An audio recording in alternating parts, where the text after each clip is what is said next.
جس کا آغاز ہی اقرأ سے ہوا تھا۔ پہلے تعلیم سے تم موڑ دیے جاؤ گے، پھر کسی جرم سے تم جوڑ دیے جاؤ گے۔ ہاتھ سے ہاتھ کی زنجیر بنا کر نکلو، ورنہ دھاگے کی طرح تم بھی توڑ دیے جاؤ گے۔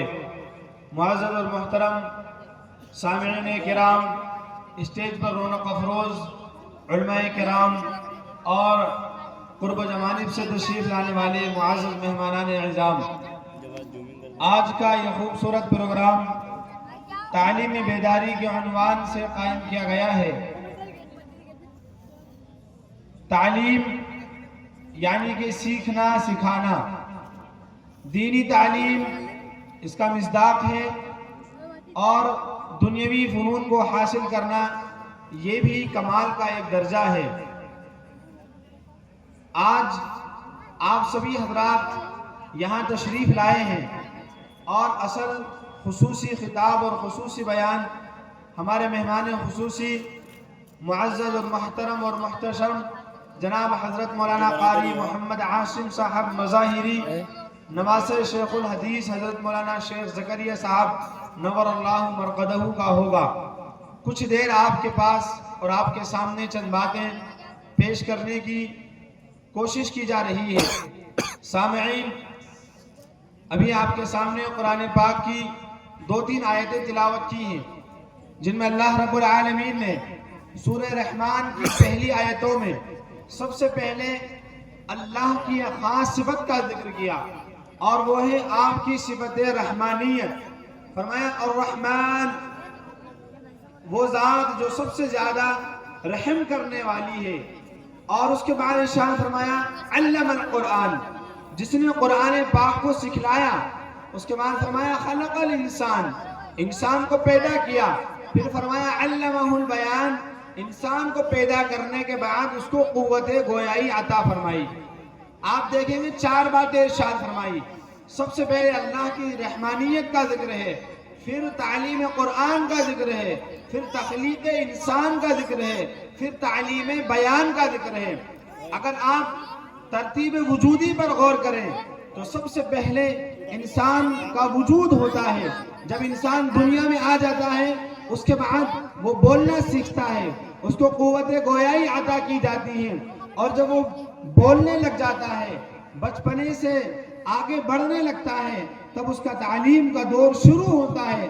اب وہ سیکھنا شروع کرتا ہے، قرآن کو سیکھنا شروع کرتا ہے، علم حدیث کو سیکھنا شروع کرتا ہے۔ لیکن قرآن پاک میں ان آیات میں آپ اللہ رب العالمین کا انداز دیکھیے۔ آپ نے اللہ تعالیٰ نے الرحمن کے بعد ارشاد فرمایا علم القرآن، اور اس کے بعد فرمایا خلق الانسان، یعنی تخلیق انسانی پر تعلیم قرآن کو مقدم کیا۔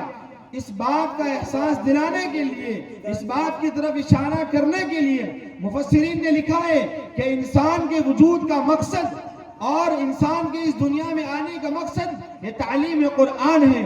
قرآن پاک کو سیکھنا، قرآن پاک کو سکھانا، خود بھی سیکھنا، اپنے بچوں کو سکھانا، اپنے نونہالوں کو سکھانا، قرآن کی تعلیم سے روشناس کرانا، یہ انسانی زندگی کا مقصد ہے، جو تخلیق انسان پر بھی اللہ تعالیٰ نے اس کو مقدم فرمایا ہے۔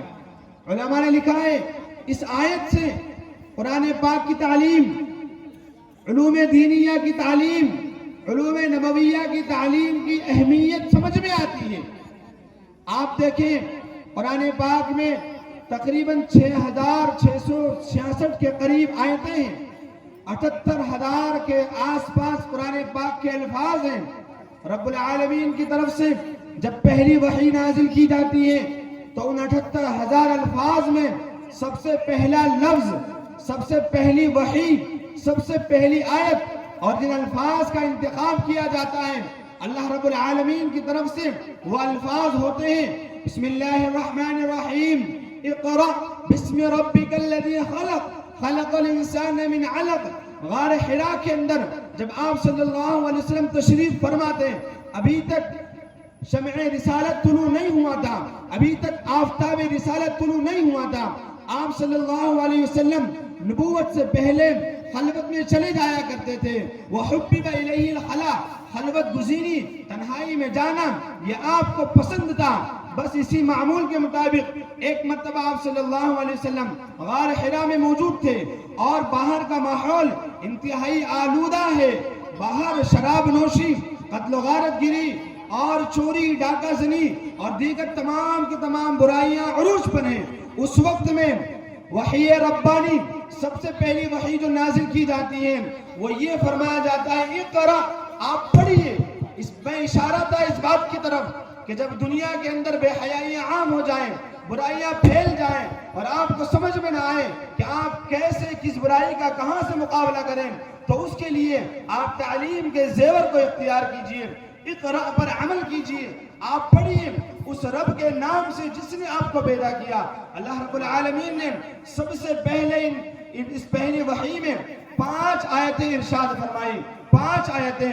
پہلے فرمایا اقرا بسم ربک الذی خلق، آپ پڑھیے اس رب کے نام سے جس نے آپ کو پیدا کیا.